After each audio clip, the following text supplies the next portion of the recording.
Should have artificial intelligence run these meetings. Then what would we do?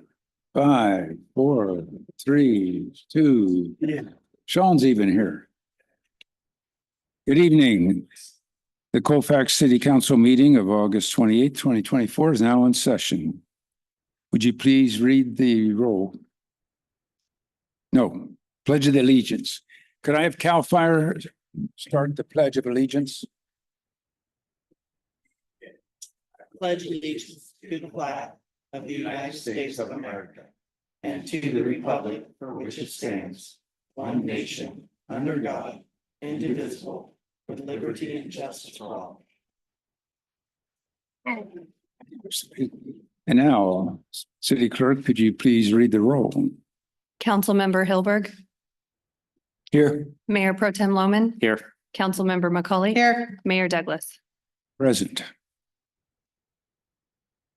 Next, may I have a recommendation to approve the agenda order? Do I have a second? Second. All those in favor? Aye. Aye. Opposed? Abstained? Motion carries.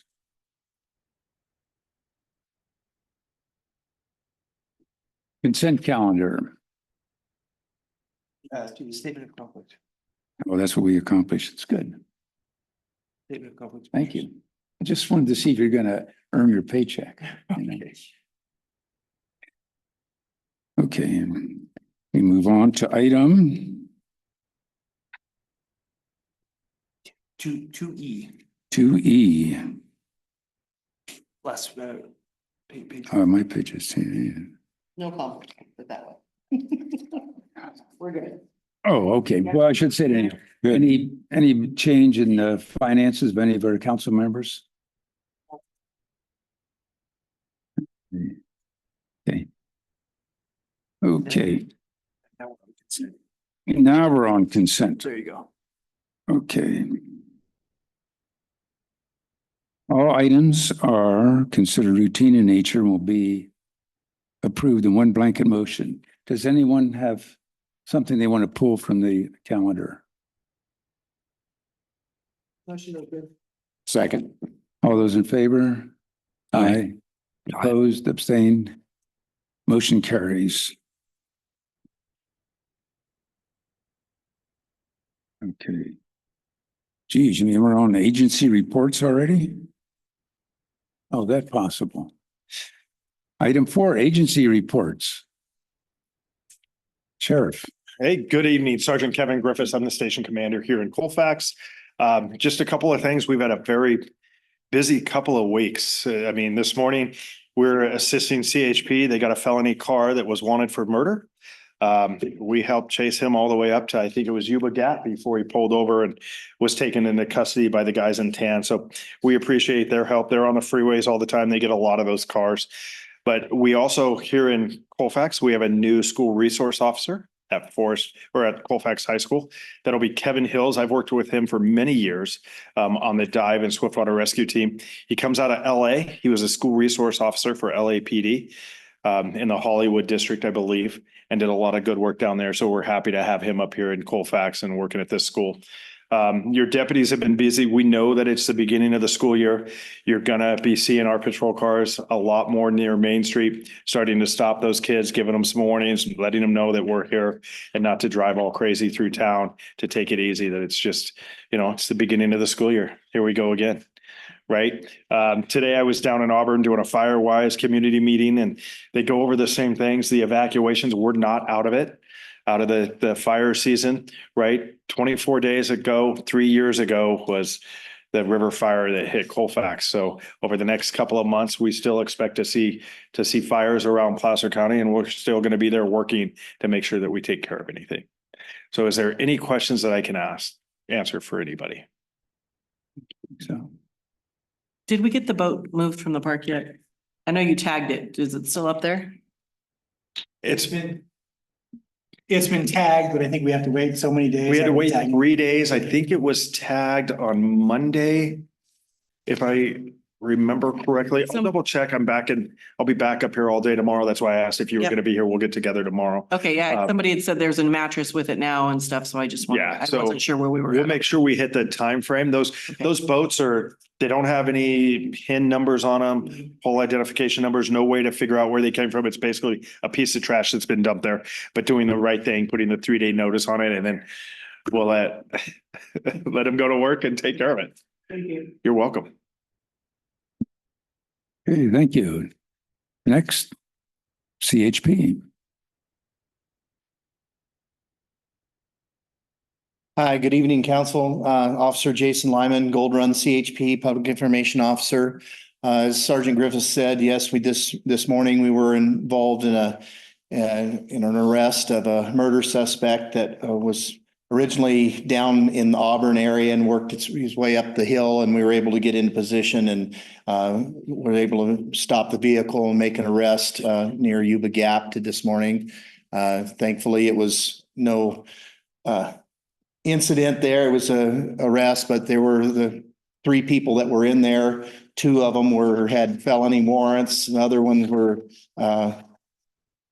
very intoxicated. And so anyway, that went smoothly. Last week was quite the disaster with the Tesla truck fire, the cement mixer truck that flipped over into the cement, the other hazmat truck that pulled into the rest area. It was quite a week for us. And we're just trying to, keep everybody informed the best we can. I know when we have to shut the freeway down here, it turns into a real mess down here in Colfax, but we had no other choice on that day. Because it was, a hazardous materials incident, and we needed to keep everybody out of the area. So, and, I believe it was, westbound was closed for 12 hours and eastbound was for approximately 15 hours.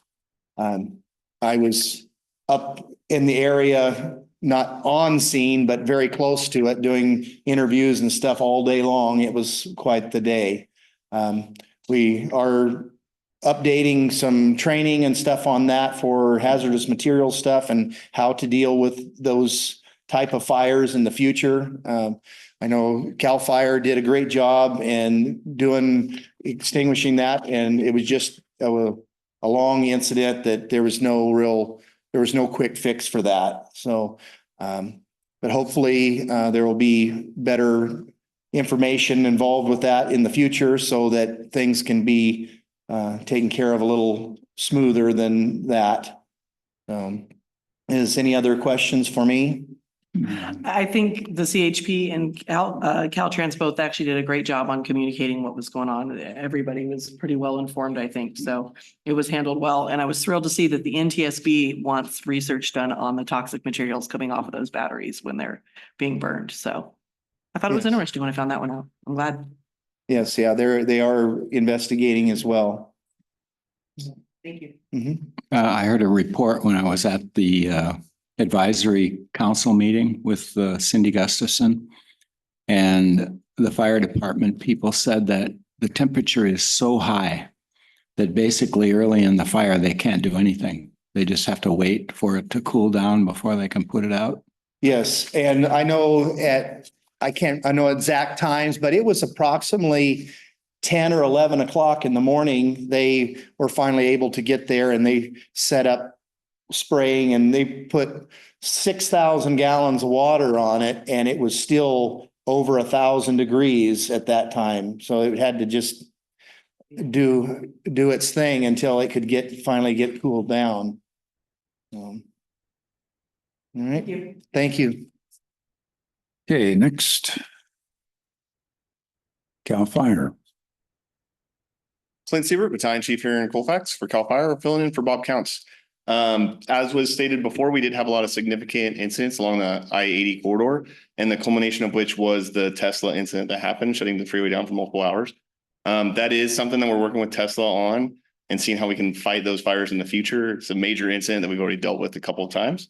That is the first active fire that we have had, and that has been brought to our region personnel, and they're working with us on how to fight those fires in the future and what we're going to do on the next one. The thing with those is once it gets to a certain point, the reaction's a runaway reaction and there's no way that we can put it out no matter how much water. So basically we pulled back, make sure that everything was boxed in with our aircraft so that it wouldn't spread to the wildland vegetation, and then kind of stood back and let it do its thing. So that was the major incident that happened during the week, but we did have other commercial vehicle accidents resulting in fatalities and things like that along the I-80 corridor. So it was very busy last 2 weeks. As was stated also is we are in the typical August lull right now of fire season where things kind of seem like they're slowing down. People kind of breathe a sigh of relief, but we are right on to the next step of the winds that come in the fall. So next month, September, October is usually when we have our large wind driven fires. So those are right here around the corner and we're prepared for those. Thank you. Okay, thank you. Next, the nonprofit.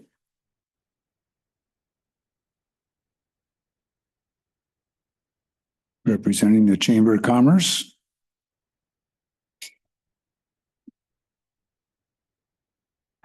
Mr. Mayor, City Council members, Tim Ryan with the Chamber of Commerce. So last week we had a business network mixer and we had a very good turnout.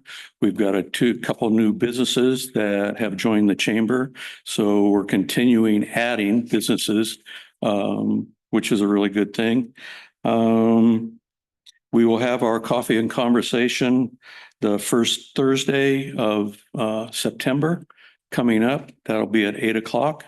So yeah, we'd love to have people come and enjoy us there. And then we're also getting ready for Oktoberfest, and that's going to be September 28th. I believe that we do have flyers out at this time and more notification will be coming out for that event. So we're busy. Things are going good. Thanks. Any other nonprofit?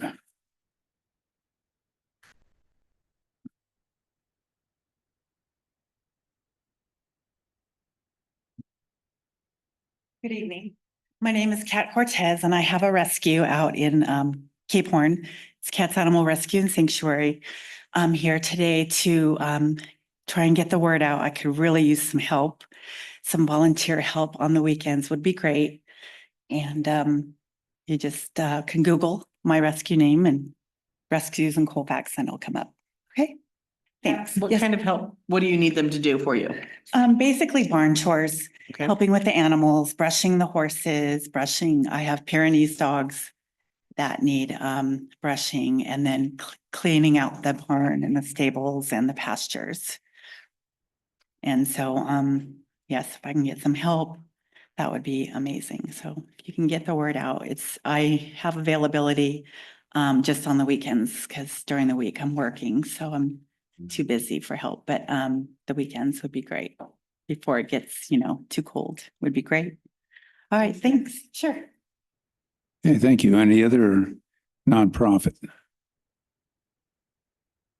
Okay, so item 5 is presentations, and we don't have any presentations.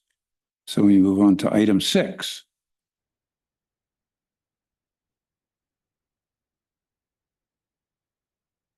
Good evening, Mayor and City Council. I am back here tonight. This first item is the short-term rental ordinance.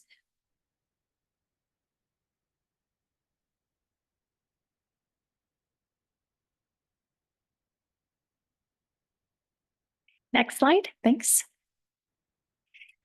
So if you remember, we've brought forward a draft ordinance to allow residential uses to be rented out on a short-term basis.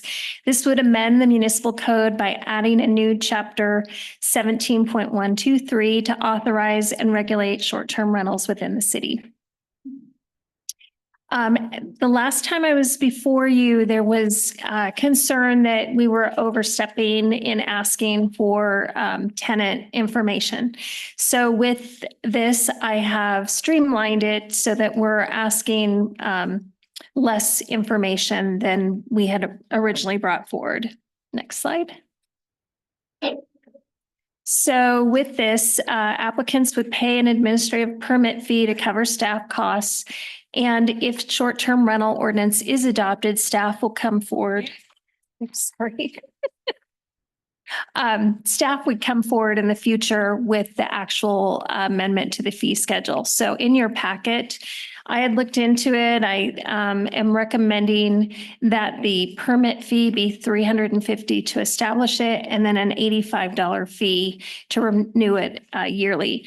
So because we don't know whether the council is going to decide to adopt this, I would come back after the second reading with an amendment to the fee schedule if you guys decide to move forward. So tonight I'm asking that we introduce the proposed ordinance by title only, conduct a public hearing, waive the first reading, and schedule the proposed ordinance for a second reading and adoption at the next regular council meeting. And that second reading would be September 11th. So I don't know if there's any questions. Any questions? Okay. So now we open up to the public. Any comments from the public?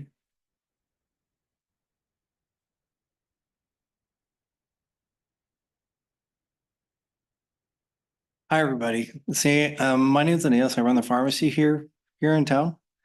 I just have an issue to where we've had some shortage on parking right in front of the pharmacy. If you guys know where it is on Depot Street, just down from the Caltrans building. And where we've had seniors trying to cross the main streets with walkers and this and that, because there's just absolutely no parking.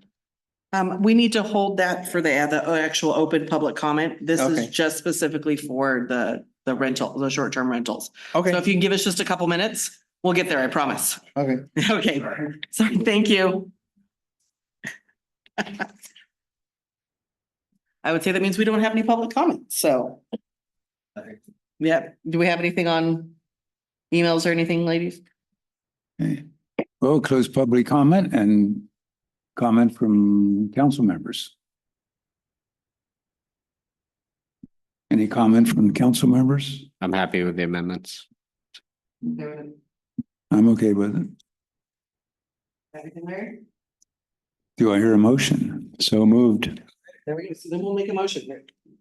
Second. All those in favor? Aye. All right. Aye. Opposed, abstained, motion carries. Item 6B. Again, if I hadn't mentioned it, I'm Kathy Pease, planning consultant of the city. And this next item is being brought back as well. It's a mixed-use ground floor retail zoning amendment. Next slide.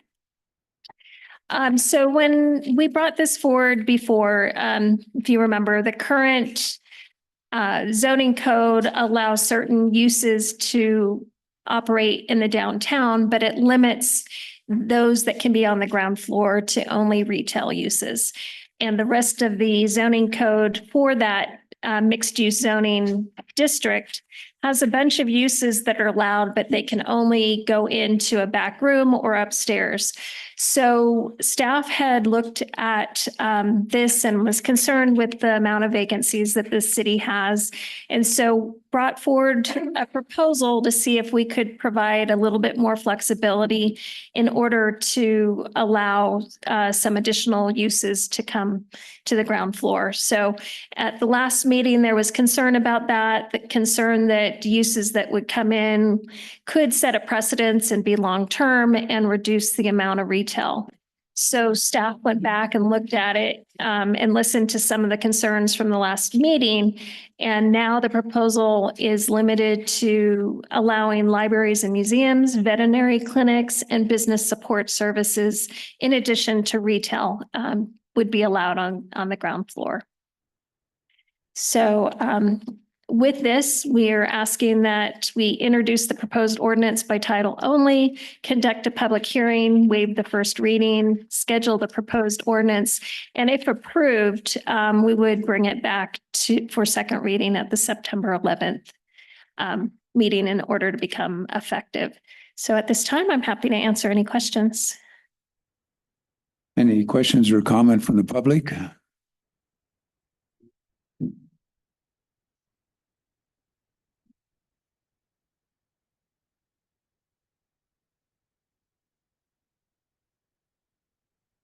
Good evening, council. My name is Jason Shapiro, and I appreciate the opportunity to speak with you this evening. I'm here to address that issue. This is an issue that affects the vitality and future of historic downtown Colfax. Specifically, I want to discuss the current zoning restrictions that might limit the first floor uses in our downtown district to only restaurants, bars, and retail sales, because to this date, I hadn't seen any of the other proposed uses. I'm the executive director for CareSphere. It's a 501c3 charity. Our organization had been in search of an office location. I've been well aware of the building at 34 North Main Street, closely following this interesting old building's advertisements of being for sale and for lease for over 2 years. Our organization has budget constraints, so I offered to purchase the building and lease the space to it at a rate that it could afford. In May, I entered into contract to purchase the building. During my due diligence, I discovered there may be a restriction preventing offices from occupying first floor spaces. Although I was unable to locate specific language for this restriction in public records, the planning department confirmed its existence. I requested the zoning restriction be removed. On follow-up, I received an email indicating that an amendment to the ordinance was approved and the change would be taking effect on August 13th. That was an error, but yet that's the information that I had at my hands. Based on this assurance, my due diligence was complete and I closed on the property 3 days later, becoming a committed stakeholder in our community. Beyond our organization's needs, I was genuinely excited to see how I might be able to affect growth, a positive change for the entire city, not just the historic district. We'd already begun researching events and had begun the planning stages when I had a chance encounter with a council member that mentioned the ordinance issue remained unresolved. My meeting with Carolyn was an example of my interest in supporting the community, as I wanted to see how we might be able to help out with vendor space for railroad days. What followed was learning that there's a reasonable chance my investment in this community could turn out to be a mistake. As further research proved, the ordinance restriction had indeed not been removed. Part of my due diligence included reviewing all of the city's key documents that are available online. Every document I could read outlined a vision for our downtown that's not reflected in the apparent restrictions. Document entitled Historic District Design Master Plan. This document advocates for a diverse business mix, including retail, office, and compatible light industrial uses. It emphasizes that a mix of land use helps support each other and prevents over-reliance on a single sector. Another document, Colfax's general plan. The general plan explicitly supports mixed-use development, which includes office spaces. It notes that such mixed-use designations are crucial for maintaining the vibrancy of downtown areas. Policy 8.2.1 highlights, quote, the goal of maintaining and enhancing the vitality of downtown Colfax through redevelopment and a vibrant mix of uses, unquote. Document entitled Downtown Connectivity and Main Street Improvement Plan. This plan aims, this is a quote, this plan aims to expand the appeal of downtown by introducing new uses and activities. It's clear that attracting diverse business types is seen as a way to enhance the downtown's areas, attractiveness and functionality, end quote. Furthermore, there are so many historical towns in the state of California, most of which have offices as a part of their first floor community. These cities include the historic towns of Dutch Flat, Auburn, and Coloma, just to mention a few, all of which have first floor offices within the limits of the historic district. Worth noting, all of these historic towns are listed in the National Register of Historic Places. Colfax does not appear on that list, although it certainly should. None of these historic districts, nor any others of which I'm aware, became overweighted with offices. And another thing worth mentioning is that 150 years ago, these same downtowns included offices. Given the goals outlined in these documents, it's perplexing that the current zoning restrictions remain in place.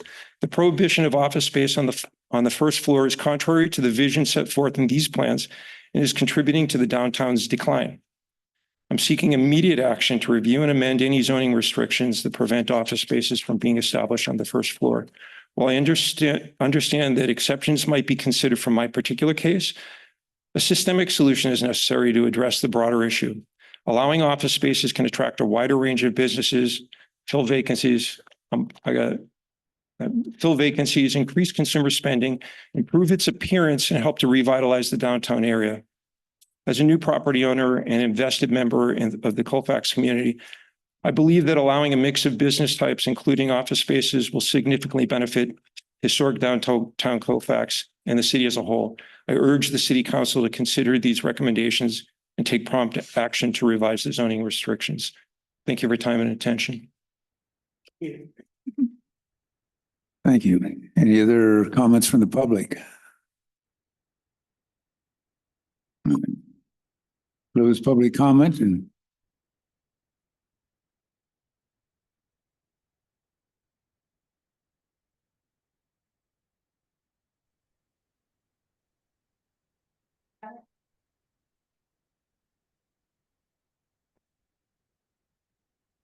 Travis, go ahead. I'm not sure how this works. This is my first time. Can you hear me? Yes, we can. Excellent. I would have to agree with that gentleman. There are too many vacant spots, and any business brings people to town, and we should not be concerned with making Colfax a destination hotspot, but filling up vacant spots. So anyway, I agree with that gentleman that just spoke. Thank you, Travis. Thanks, Travis. was that the last comment? Okay, so we closed public comment and now questions from council members. I want to thank you, Kathy, for the extensive additions that you put into this section. I really enjoyed reading a bunch of the articles that you were able to give us and kind of exploring what's happened to downtowns all across the country in the last, 10 years. And I think from what you gave us and some extra digging that I've done, there's no doubt that consumerism has changed drastically in our country, and we have to figure out how to adjust with it. And I know my thoughts 2 weeks ago were that we still wanted businesses that were going to have a steady flow of people in and out, because that's the whole idea, is you want people coming and going. But that's not even, I think, the reality of our day and age. That's not what shopping is anymore for people. And it was even before COVID. People were already gravitating. They like their online shopping. They like their Instacart. They like the convenience of it. And we can only support so many restaurants. So it's not like we can fill up all of downtown with restaurants. It's just not feasible. No matter how good they are, we can't have that many in a small space. So I know it's a little bit on the flip-floppy side, but with more digging, I would love to go back to your initial proposal and just open it up with your full list. I think bottom line, it's going to include more people, whether it's 3 people in an office or 3 people, 1 person in an office and 4 clients a day. It's still more people than are down there right now. And just the appeal of those closed up windows, it harms the town. And you guys know me, I'm a social media junkie. That's how I hide from my kids. So I put a survey out there for very limited, I know it's very limited information, but I went to the Colfax group and I said, here's your question. What's better? Do you want downtown to only be retail spaces, stores and restaurants? Or is any business that's going to open up those windows and look good more attractive? And the overwhelming community support was just get them open, whatever they are. So, in my book, from my digging and doing a little bit of, community involvement, I think we should go back to your original list. And I know that's more work to backtrack, but I think it's probably in the better purpose of what we need to do to keep downtown surviving. So that's my opinion. Okay. Any other comments, Sean?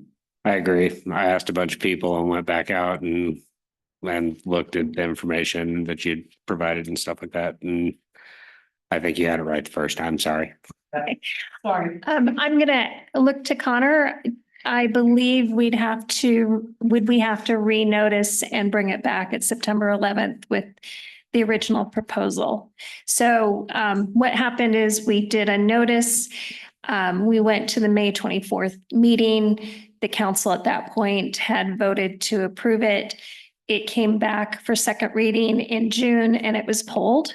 And I was out of town, so they waited and I came back and was directed to substantially amend the proposal. So Mick had me completely renotice, do a new first reading of it with this proposal. So my question is, next time it's September 11th, do I come back with the original proposal? We renotice that. Or are we able to make amendments tonight?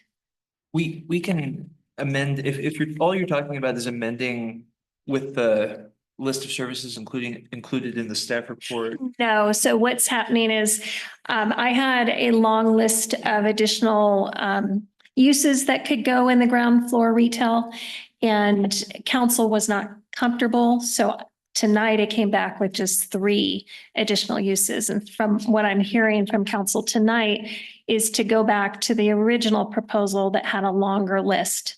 So we did not notice for this meeting that longer list. But is the longer list, the list included at page 122 of the agenda? No. Okay. The longer list is on, it is on here. Oh, So you okay. do have it listed on Oh. 122 that you're looking at, Connor. So yeah, Okay. 122 was the original one with that long list. We threw it out and went down to just the 3 on the bottom. Okay. And now we want to go back to the big list. At least that's what Sean and I want. Yes. So it is what's listed on here, that long Okay. list of 1, 2.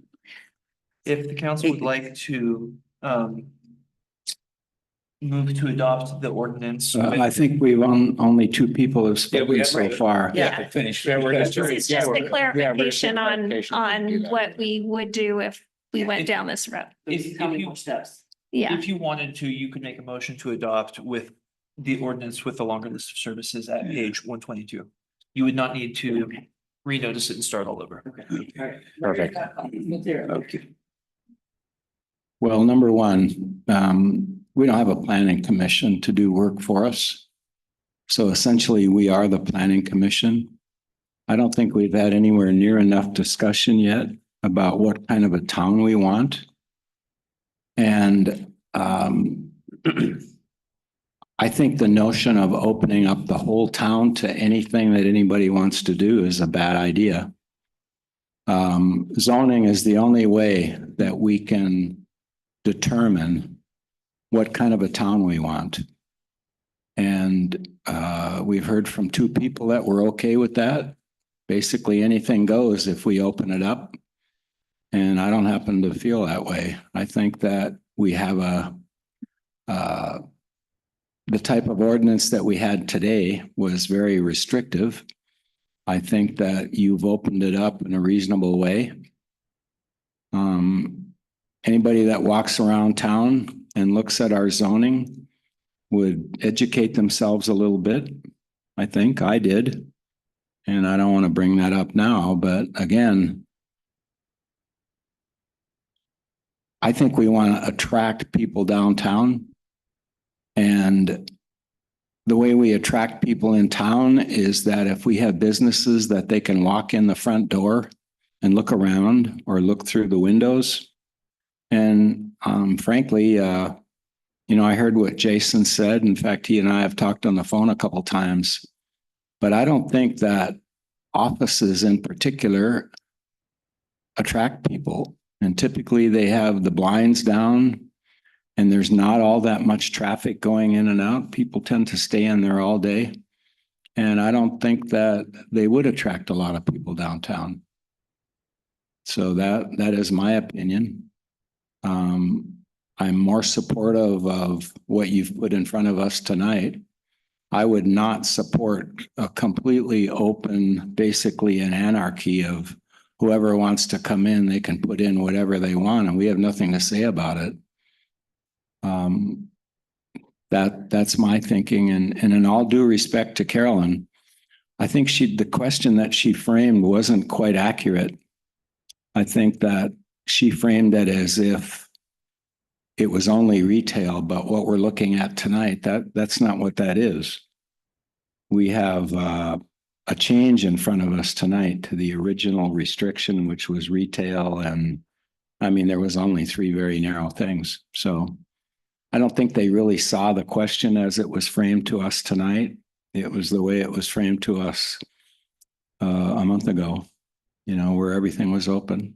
So anyway, that's my feelings. I think we really open ourselves up if we basically allow any sort of business come in that wants to. And I'm not suggesting that what was put in front of us tonight is the complete answer. But I do not believe that opening everything up is the right thing to do.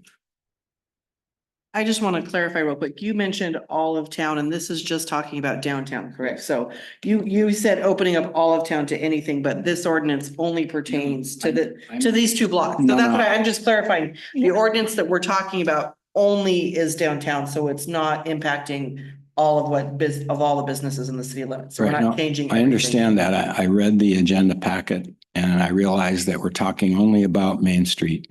Okay, well, I would say. That's the immediate downtown. We're not talking about the other parts of town, which would allow for offices and also is changeable. It's only Main Street that is restrictive right now. That's all that's being restricted in the way that it was before. And the other parts of town are not restricted that way, and they do have those sorts of businesses. You know, this is a personal thing. I think the best thing for Colfax is to sell and market downtown and get more people coming downtown, including first the local people. And that's why I got on the council. And I think we have a lot of branding to do. I was in Placerville, for example, a week ago, Saturday night. I couldn't believe it. And it's all restaurants and pubs and I didn't see any offices on their main street, and it was thriving. And I know Nevada City is the same way. I think the only thing that they restrict there downtown is offices. Everything else is retail and restaurants and pubs. So I would like to see that kind of life downtown.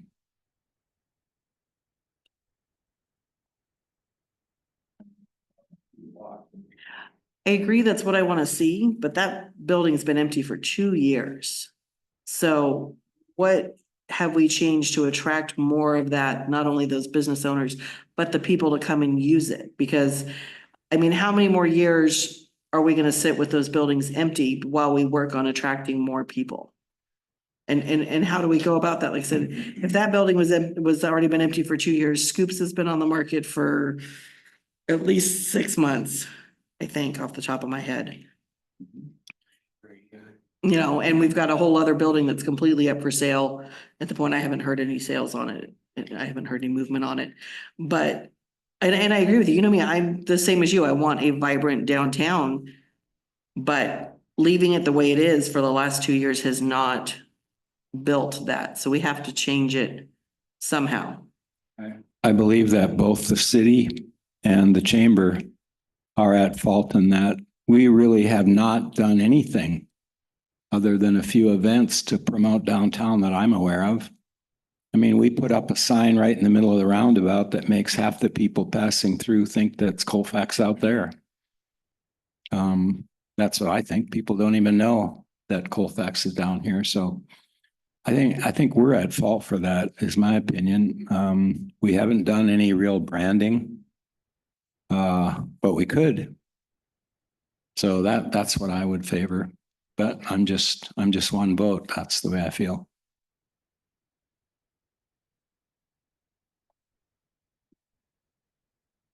Come on, I gotta think. And what do you have to say, Well, I think.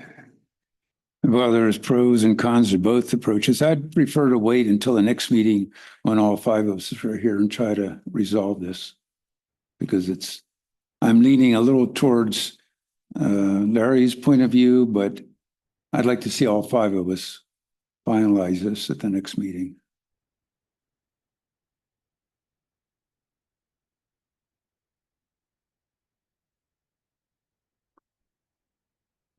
Any other comments before we entertain a motion? So, Mr. Mayor, are you asking to table the issue? Okay, so I guess, do we have a motion to table the, That's the motion you're making, is to wait until Trinity is here for us to make it. well, that's the way I personally feel. Right, Yeah, but that's. right. I guess what I want to ask Larry, because like I said, you and I see very similar on what we want to see downtown. And I agree that the past membership of the Chamber of Commerce and parts of the city, they were not aligned in the same vision that it seems like they have now, because they have a completely different chamber. We have a very different council. So we have a vision that is much more aligned, and we've been working together. I mean, you and I have been here for, I don't know, we have 16 months, something like this, 15 months. So what have we done in the 15 months to change it? As I mentioned, that there hasn't been any direction from council on this. I think there's some interest. I look at moving the caboose, and there's a movement started to do that. Is a good start. I encourage the Sierra Vista Center and Ron very strongly to let's get the Sierra Vista Center Farmers Market downtown. I think that has helped the downtown. But we need to do more. We need to figure out who we are. And I think who we are is a railroad heritage center. In fact, I know Ron was working on a grant towards that end. I think that's where our action needs to be. You know, I spoke with Jason quite a while on the phone and looked a little bit into what he's proposing. And it seems like a good idea. But, you know, in all due respect, I don't think it'll bring a lot of people downtown. And I can't.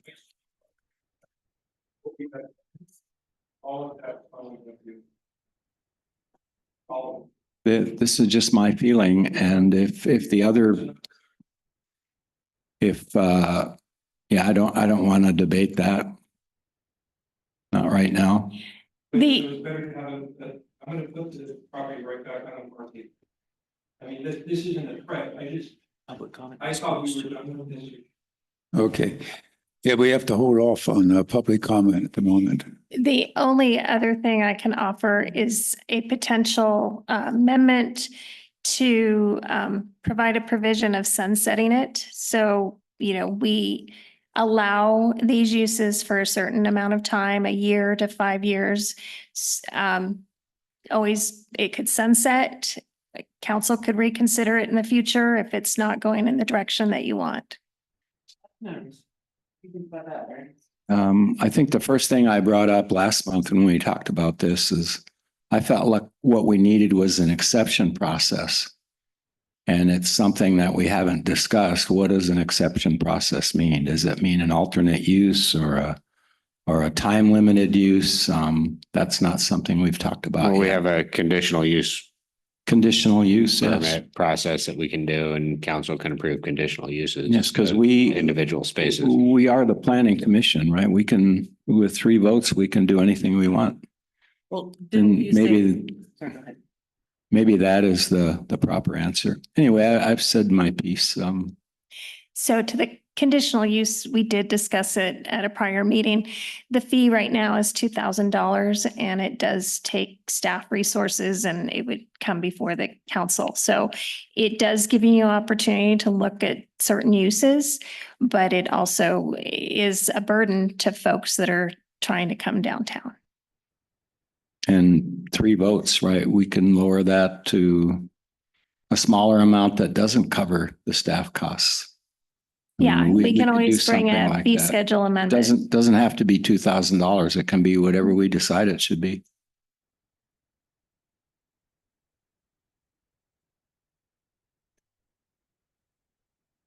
And I'm going to second the motion that Kim made.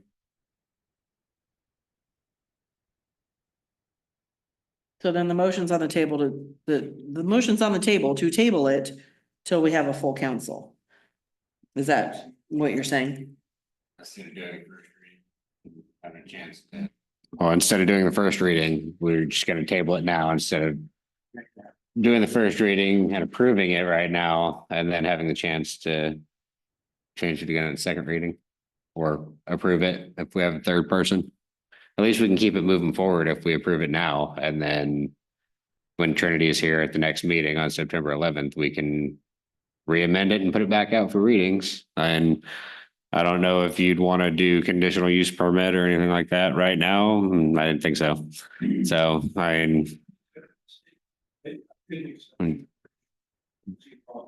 drag it out. Well, no matter what. yeah, the public comment's over. That's sorry, yeah.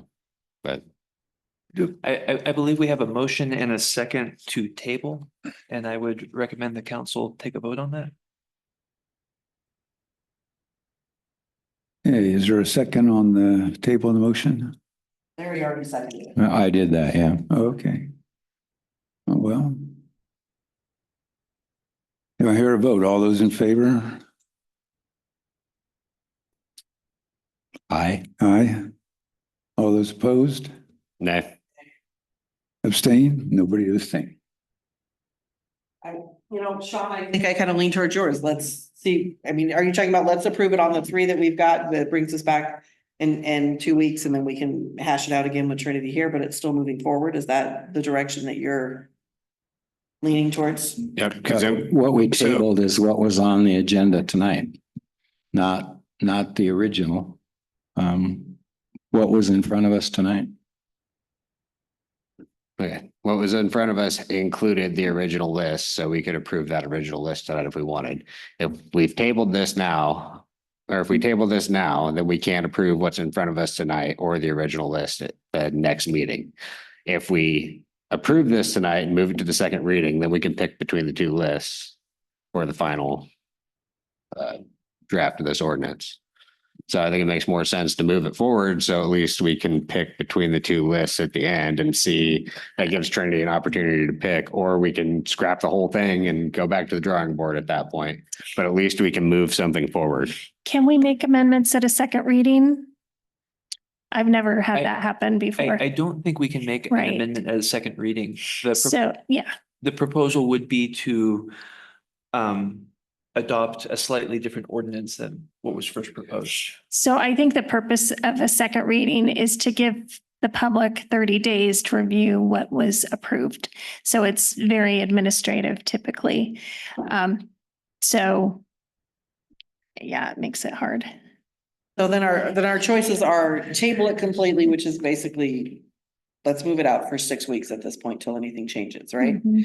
We can approve it with a 3, which is what we had talked about. And that would take effect, we still have to approve it again in 2 weeks. Or we can say, no, we want to do the whole list, which is going to bring it all the way back. And we'll have the same conversation in 2 weeks, but it will be with the full list and Yeah. we can still change it from there. Mhm. Is that making sure we're all on the same pages of our options? So if we say we want to bring it back, put the full list on it again, and then we will rehash it out in 2 weeks with the full council here, that allows us to have the full conversation in 2 weeks. Because if we just approve it with just the 3, we can't go backwards next week. But if we say, or in 2 weeks, if we say, you know what, let's go ahead and say, we're still going to consider the full list. We'll talk it with all of our council in 2 weeks, hopefully, if we're all here. That would be the And that- table. Okay. Yeah.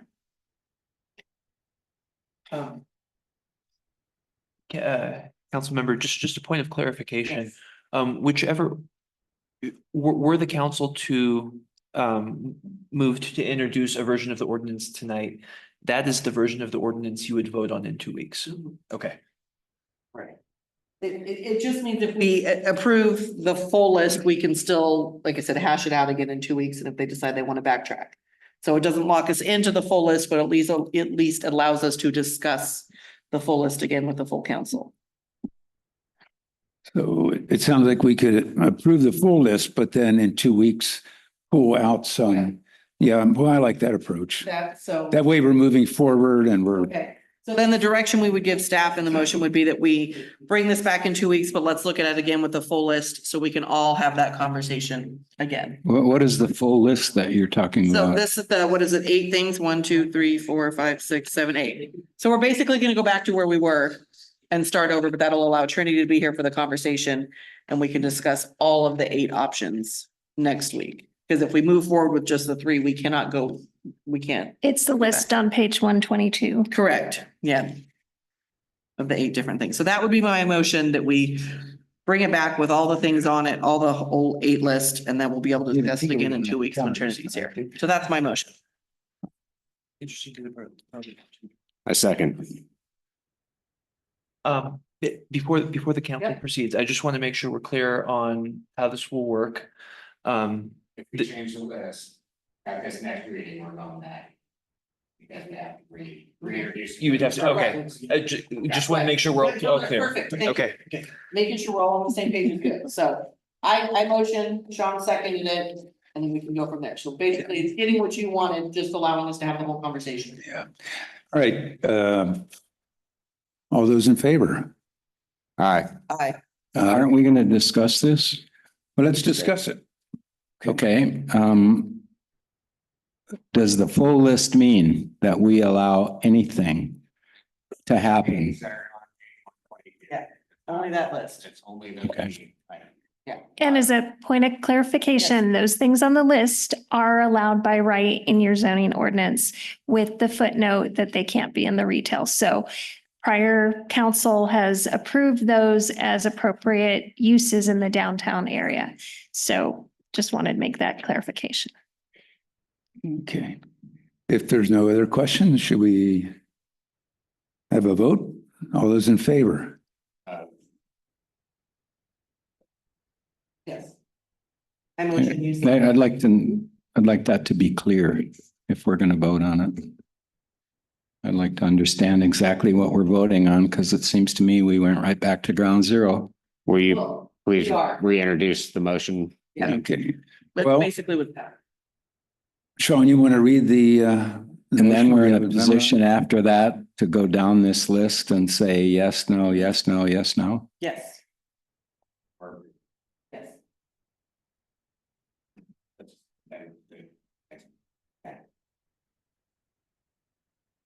In the sense that it could happen faster, I agree with Yeah. that. And that's what it is. It's at least keeping it moving, but we can still have that conversation. But I vote no. Okay, well, we have 3 ayes and 1 no and Did 0 we abstain. make that clear? So maybe, can you reintroduce the motion and the vote? Let's just actually make it 100% clear because we've been going back and forth a lot. Okay, so my motion is that we reintroduce the proposal with the original 8 items on it for discussion at our following meeting.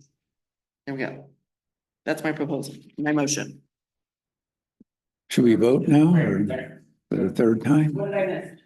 So I did that right after. so the motion is that we waive the first reading, move it on to, and then allow it to go to the second reading with the full list of 8 approved uses. I hear a motion. Is there a second? Second, thank you, Sean. All those in favor? All right. Aye. No. Opposed? No. Abstain? 0. Motion barely passes. Motion carries. Motion carries. Now, item 6C. Do we still do 6C or is that no longer valid? See, we don't have a, we have public comment. I have a 6C on mine.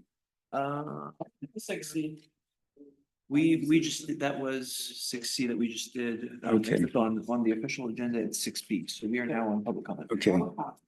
I have 2 agendas. So what? Oh, Go ahead. Who wants to vote on my agenda rather than your agenda? We are on agenda item 7, which is public comment. 7, public comment. Does anybody have Sorry, a comment? it's your turn. Anything that's not on Yeah, well, this the agenda? yeah, it's You nothing. can talk about the price of prescription drugs, anything. Yes, it's on. perfect, thank you. Okay. Okay, I guess most of you probably know me. I run the pharmacy here in town. Okay. We have issues and complaints of customers saying they have to, cross the street with no parking spots right in front. We used to have a handicap placard when we opened, but for some reason that disappeared. I don't know where that went to. There is signs that say 2-hour parking limit, which no one enforces, those signs at all. some of the business owners to right and left like to park their vehicles like right in front and just leave them there all day long. And we have, elderly with old ladies and walkers and stuff like that trying to cross, sometimes dangerous parts of the street. Like, today there was Caltrans had all their trucks all around the office buildings. We had, all the parking things that were filled up. I had people trying to park in the alley trying to get to our door. And so I'm just bringing something to the, issue, the parking, parking situation, either, one idea is to put some couple of 15-minute, signs in front of our slot. So it just limits how long people can be there, because most of our customers don't stay that long. They're pretty much in and out. Sort of thing. So I'm looking for some support and ideas there. Hey, Ron, do you know who owns is it like most of the spots are the business owners responsible for the parking stalls? And I mean, he would ever. Well, it's all city street. Do we need to have something in place saying that he can put up a 15-minute parking sign in front of his assigned stalls if they're assigned? Right, that's all public parking, so I'll talk to Carl about that and Okay. And we'll look in the code and see what it says about adding 15-minute parking stalls. Okay. Would that work to just do a 15-minute parking sign? Do you think that would I work for think your probably customers? probably about 2 of them, just because we, sometimes we have multiple people coming in and, in and out sort of thing. And also enforcing the 2-hour parking limit, in front, so we don't have business owners that, like the one guy next to us, he's not really open that much as far as his antique shop. Most of it he uses it as in like an office, and he just parks right there in front all day. The antique guy on the other side has a Chevy truck. He just parks there all day. I would be like, if I was him, like, hey, do you want your customer to park in front, or do you want your vehicle sitting there, sort of thing? Are 2-hour parking signs enforceable by the sheriff? Do we know where they're at? We can look into it, I know. Initially, I'd say yes, but I'll check with Kevin. And Okay, see if so yeah, there's- he's see if not there's here. some rule that we don't. Okay, well, maybe that's We the don't have first to step, place- is we'll have a yeah. conversation with the sheriff and see what we can do about enforcing the signage that's already there to start with, and then go from there. I would think since we don't have traffic enforcement heavily, or we don't have an assigned traffic officer, it'd probably have to be complaint based. And there'd have to be evidence that they've been parked there for 2 hours. So having them on camera parked there or getting a picture before. Well, I took some pictures earlier today.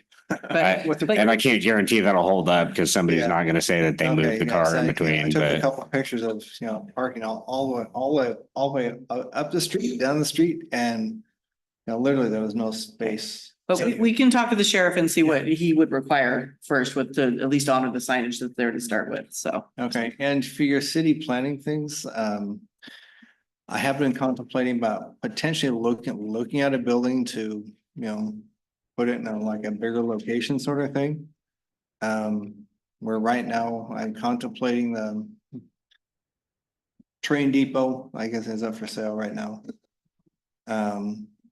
Moving a pharmacy is not easy. It requires brand new licensures for the Board of Pharmacy. It's like setting up a brand new business again. It's not easy.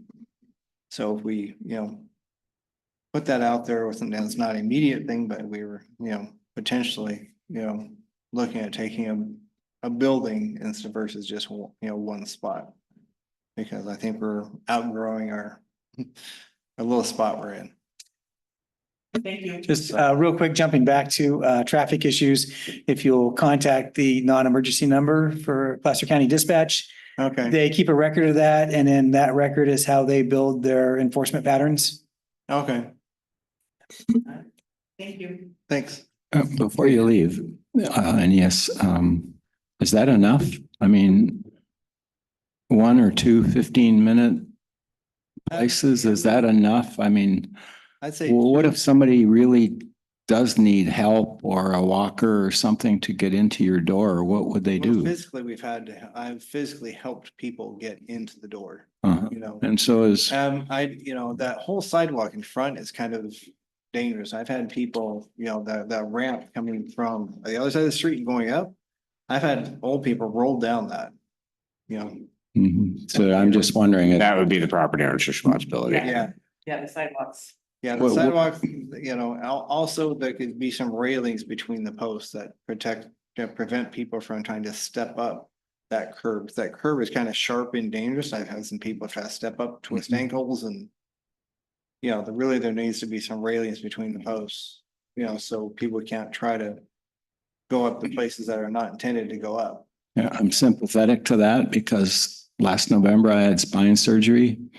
And I just want to make sure we're doing the right thing because I know you have an issue, but is 2 15-minute spots, is that the right solution in your opinion?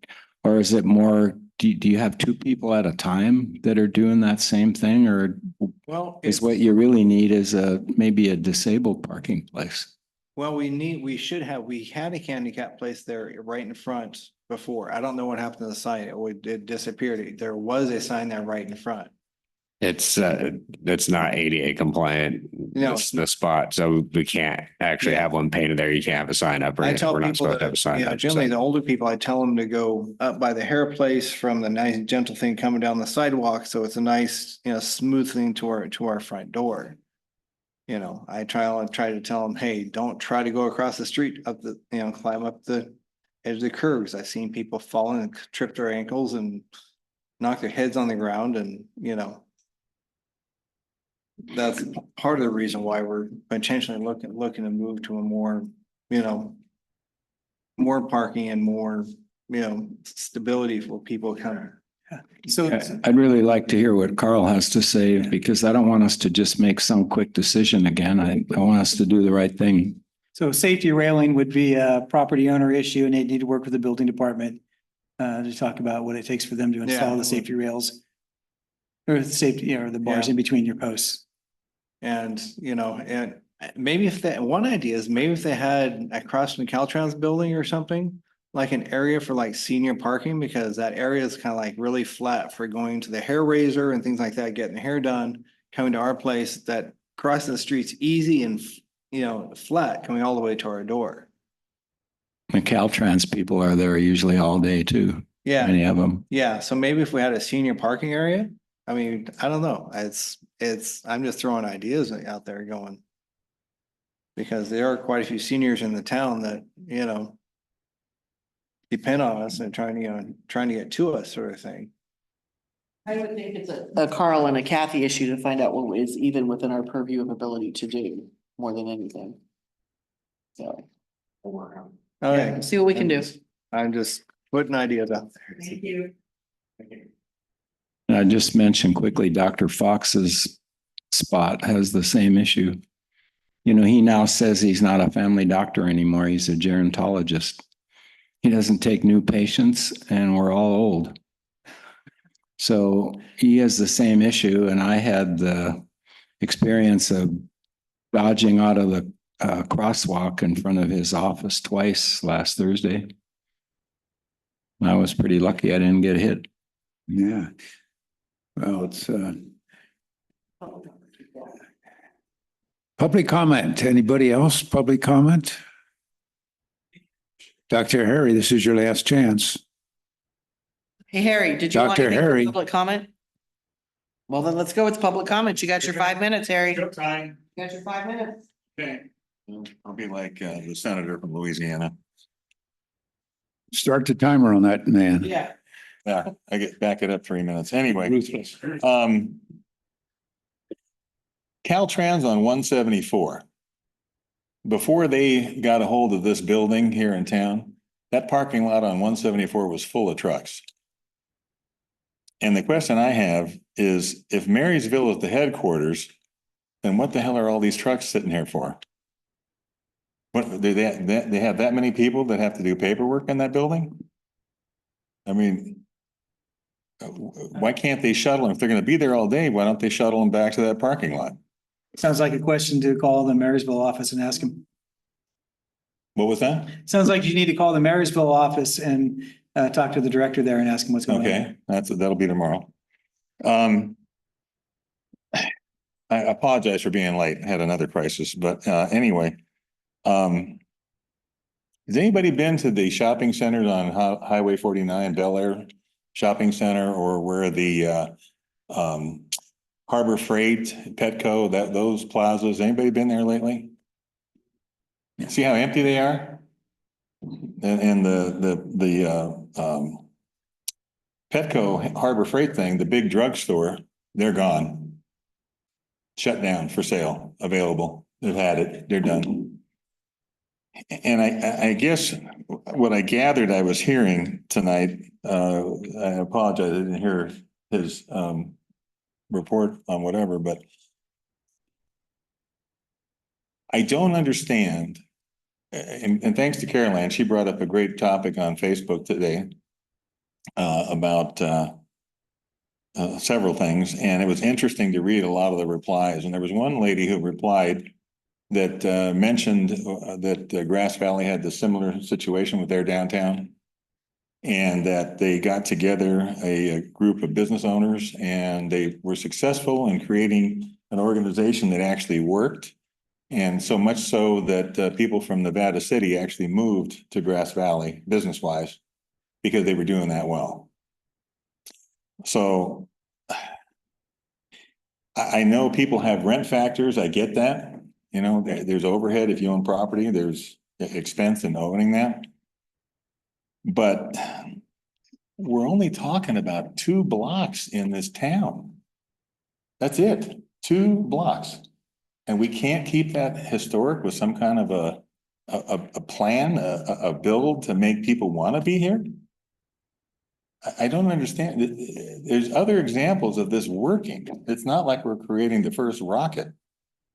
I mean, I don't understand why this is such a laborious thing.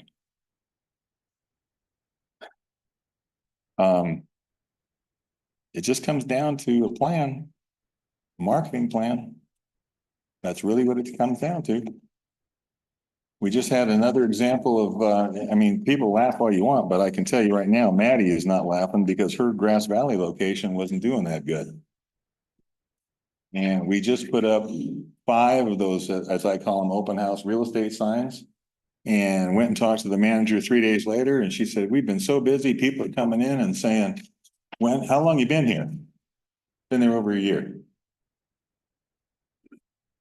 And as far as foot traffic, well, the theater that is at that plaza is closed, but they have a lot of traffic going by. So somebody saw the signs and those people came in and shot.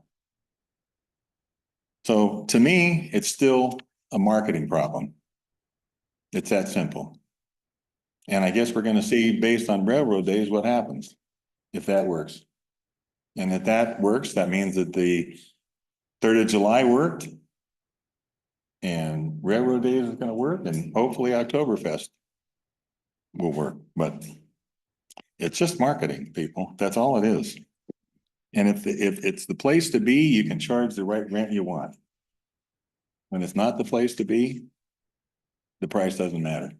And right now, we're not the place to be. Thank you. Okay, thank you. I'm with Harry. I think we have a marketing issue and a branding issue, not an empty building issue. Okay, If we do public the comment right things- continues. Next. Former president of the Chamber of Commerce. Hi, Tim Ryan, 300 South Main. Over by the train depot, we have a vehicle battery charge system right there, podium. And it's my understanding that those that do want to charge their car up, there is no fee for that, and that the electricity is coming from the city. And so if that is the case, I'd like us to disconnect it. Because when I do end up paying PG&E bill for the city, it grates on me quite a bit. And if we could put in some paying chargers, like what they do have behind Dine and Dash and a few other places, I think that would possibly help the city out a little bit. And we're not paying for other people to charge their vehicles. Thanks. Okay, any other public comment? While you're walking there, Mr. Shapiro, I had a question for you. Are you related to the governor of Pennsylvania? No? Maybe somewhere way back. So I've heard from a lot of stakeholders that there is a marketing issue. And I hear that and I agree with that as well. But what's been done? Nothing, very little. The same things that you're doing over and over again. So you're on this hamster wheel. That building stayed vacant for a lot longer than when I became aware of it. I had gone back through LoopNet and researched, and they've had trouble keep getting anybody of interest interested in that building for quite a long time. The vacancies are on the increase. They're not on the decrease. I took the time to look at the city of Colfax's budget, and I didn't find one line item anywhere for economic development or anything that even insinuated that money was being spent on business development or economic development. That's a concern for me as a stakeholder. A little bit about our organization, and I know I only have 5 minutes. We could have been anywhere because, well, welcome to the digital age. We chose here because I personally purchased the building to keep our organization's costs low, so we can direct more of the money to the people that we serve. And what we do is we provide a lot of resources, both product and financial and advocacy resources to parents that have been stuck, tasked with caring for their adult developmentally disabled or intellectually disabled child that has no hope of ever being a part of a productive society, but yet the people that had these children were dedicated to taking care of them. Your community has these people. They're heroes, and I don't use that term lightly. And they need support because they don't get very much support from public agencies. We are a one of a kind. There is no other nonprofit in the entire country that provides services to care providers. They provide services to developmentally disabled people, as they should. Unfortunately, the toll it takes, the human toll, is ridiculous. The mental health, the stress, the divorces, I mean, everything that comes with that kind of stress is oftentimes unbearable. This is the introduction to who was actually going to be the proposed tenant of that building. Now, at this point, we only needed about 600 square feet, and CareSphere could have done whatever they wished with the rest of the square footage. They could have leased it out to, one of the conversations the board came up with was based on supporting local artists and bringing local art in there. And I don't mean a quilt shop. We have one. And I don't mean, a place where you can buy knitted or sewed goods. We have one of those. We had 4 antique stores that I could count. If we put in some type of retail or antique store, it's not supporting those people. Their costs are very low because they are either sharing the use with an office or they've owned the building. It's been in their family forever. We're not looking to put people out of business. We're looking to grow the community. It was my goal to try to kill 2 birds with 1 stone. Offices, they don't close their blinds. This isn't like a backroom telemarketing scheme. Offices exist in Dutch Flat. There's a real estate office right in historic Dutch Flat. There's a real estate office right in the heart of Old Town Auburn. Colfax isn't any better than those towns. There's a charity right in the heart of one of the most difficult places to get an office, which is in historic Marshall Gold Discovery Park. And that's the American River Conservancy. I know, I sat on its board. We were part of getting that location. We shouldn't be meeting with this kind of resistance. Anything that's a help should be appreciated. That's it. Thank you. Thank you. Any other public comment?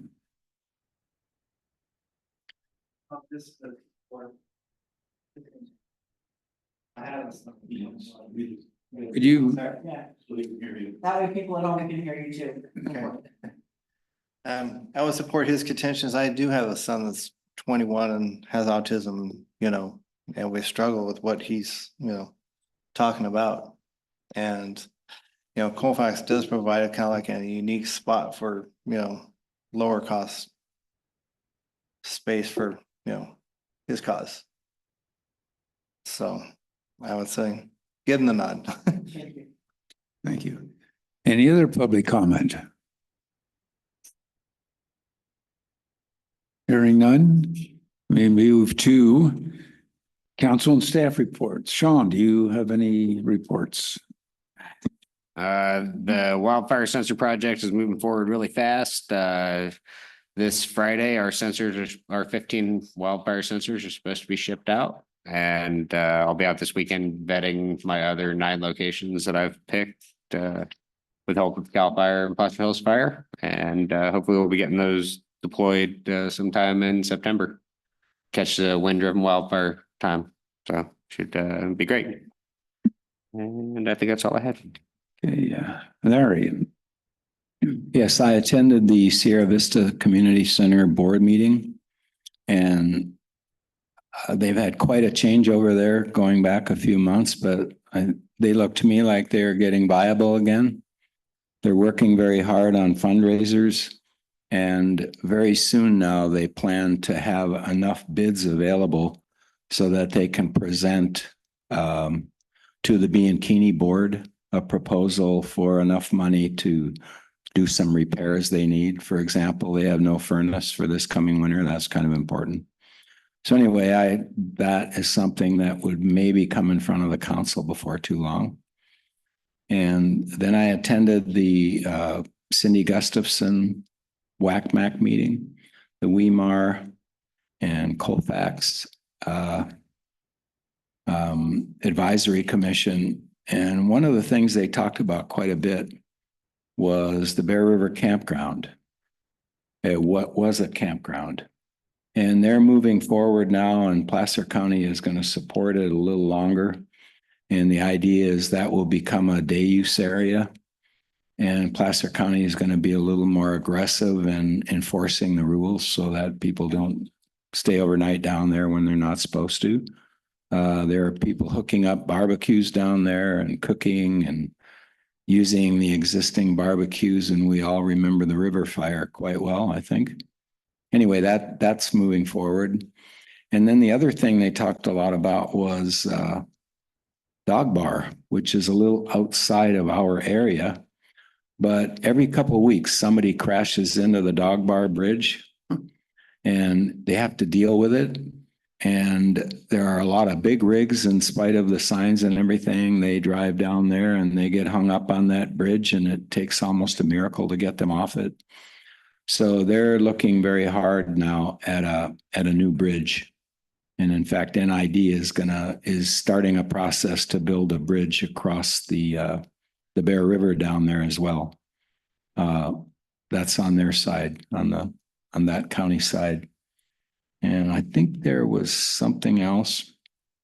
No,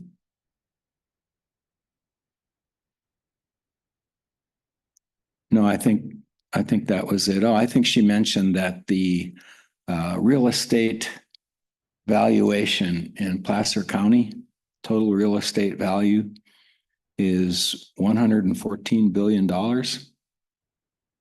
which is kind of significant.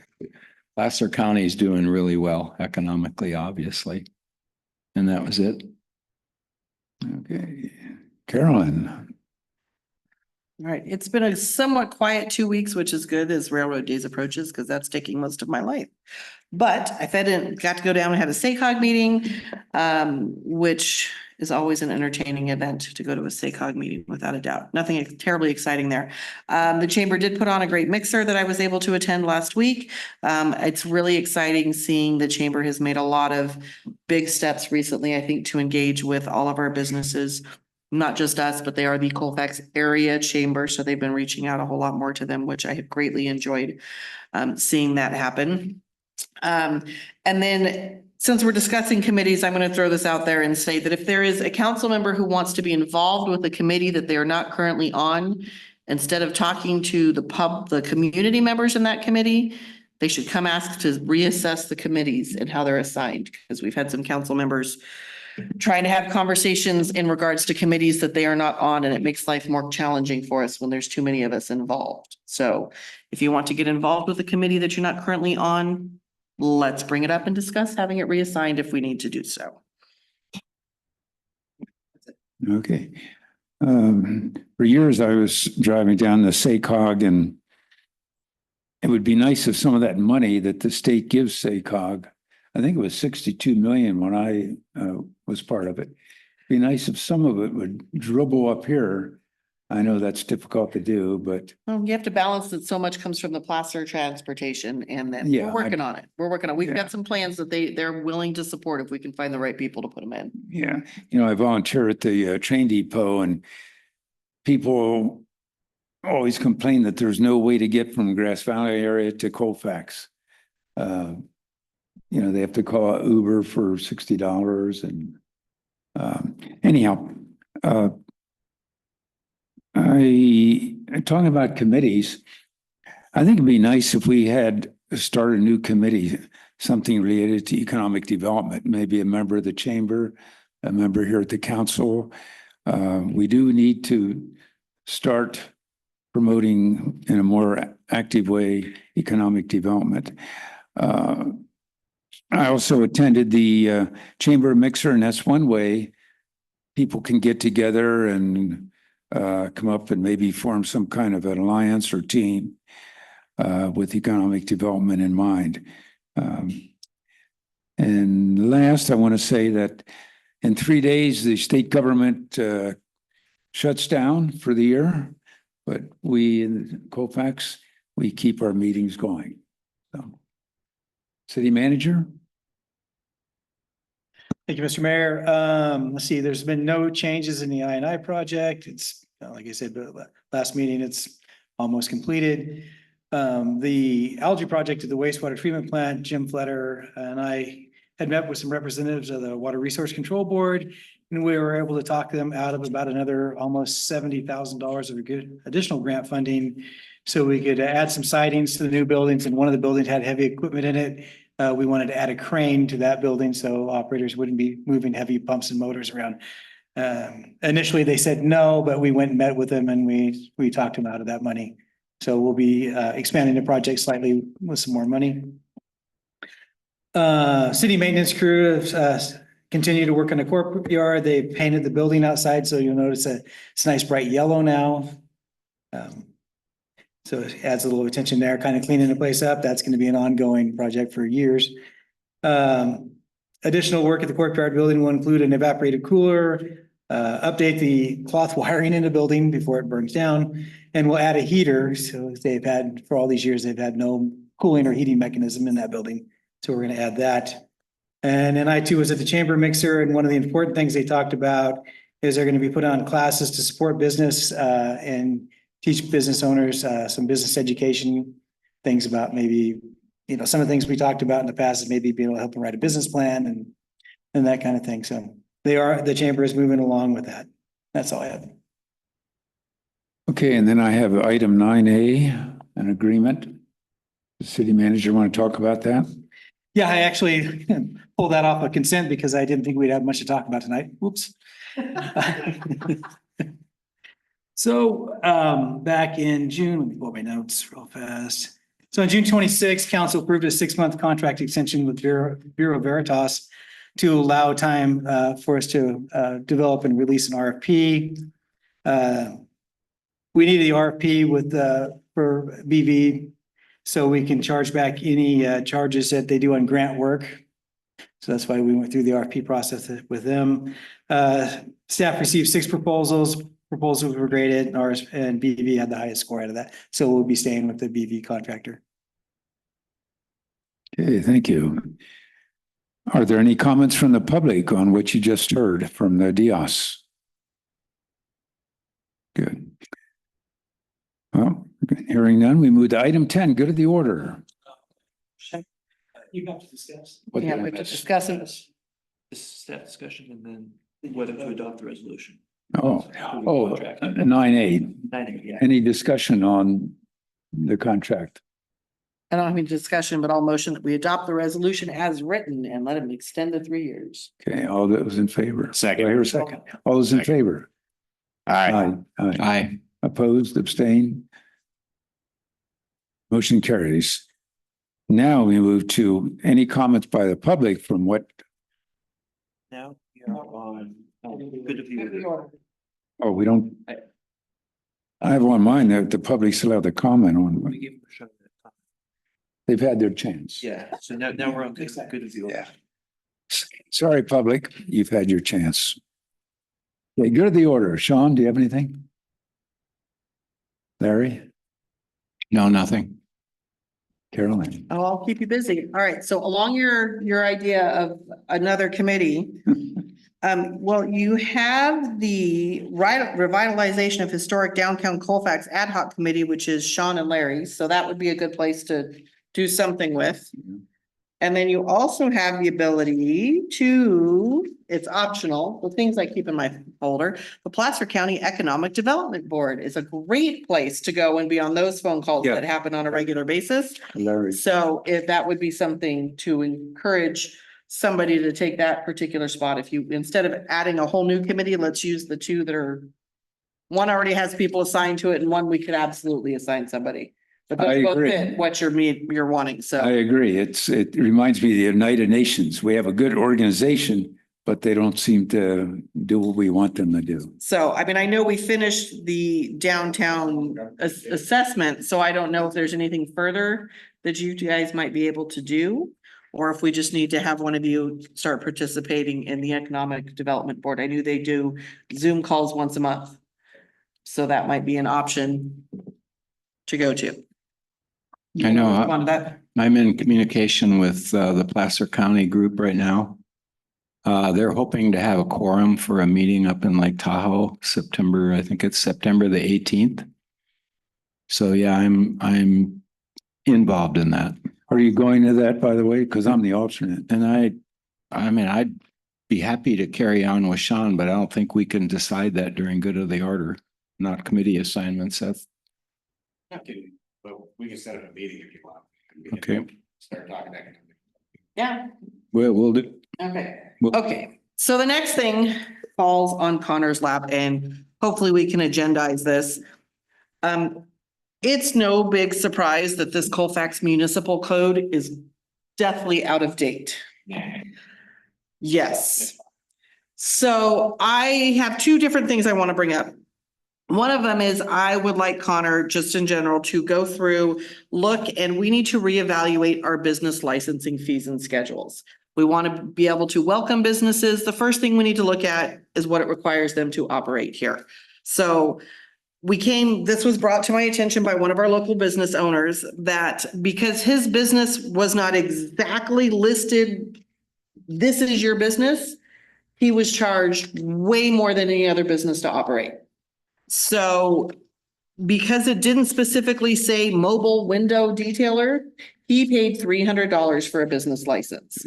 However, listed underneath, hold on, I gotta find the right ones. We have I'm sorry, I know I should have outlined it first. One of them, okay, so we have automotive body and fender shop is $75 a year. But changing out your window on site is worth 300 years. That doesn't make any sense to me. In addition, garages without automobile sales, which is where you would go to have your window changed, is only $37.50 a year.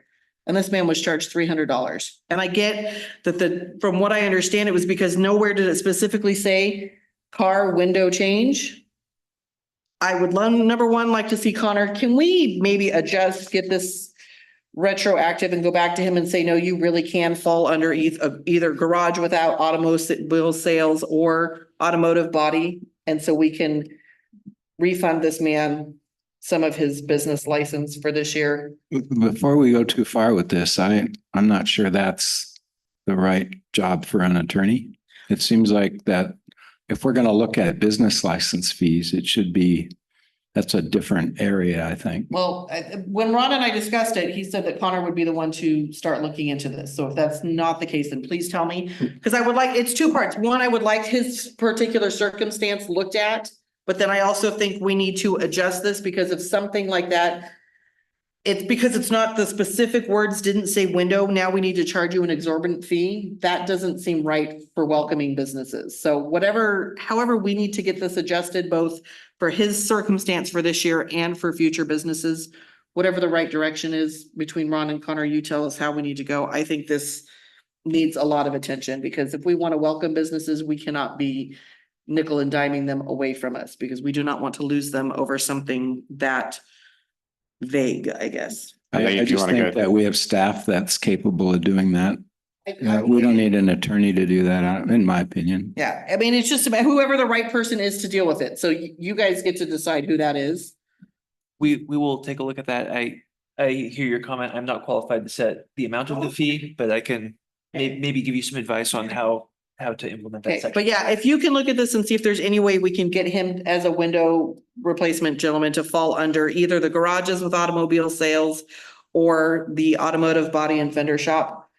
To me, it falls under both. So whatever you need to look at. Okay. And then whatever we need to do, Ron, I know some of our projects are coming down, but I think this part is a good place to start, and being more business friendly would be a good place to put some attention.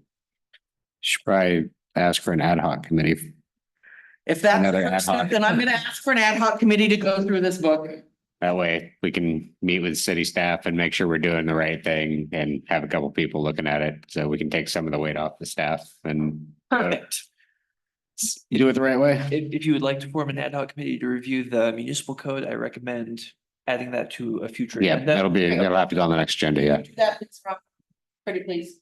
But then, yeah, I mean, if it comes down to whether it's Connor or one of our staff to revisit the classification of his business, I would like to request that because I think, from my understanding, that's kind of ridiculous. And we'll try and take it easy on Shanna because we know our audit is happening right now and we don't want to add too much more to her plate. It's just finishing that up. I totally get it, but obviously there's some stuff in there that needs to be cleaned up, it looks like, so.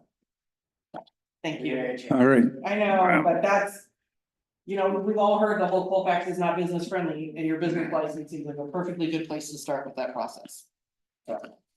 Okay, the last item is 10A, public comment on good of the order. Does the public have any comment? Yes, you get to comment on what we. But then we get a chance to comment on you. Okay. I will. Knowing who Caroline's talking about and knowing that I've done work for them,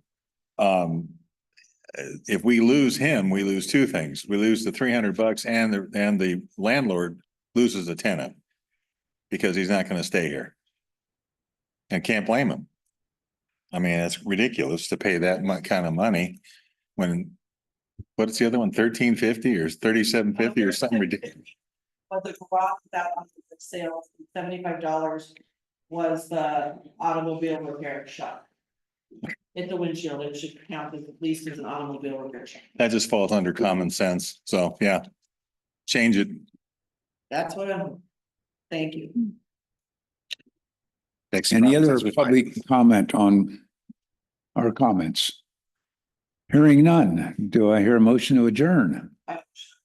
Okay. It's official. We adjourn at 7:35.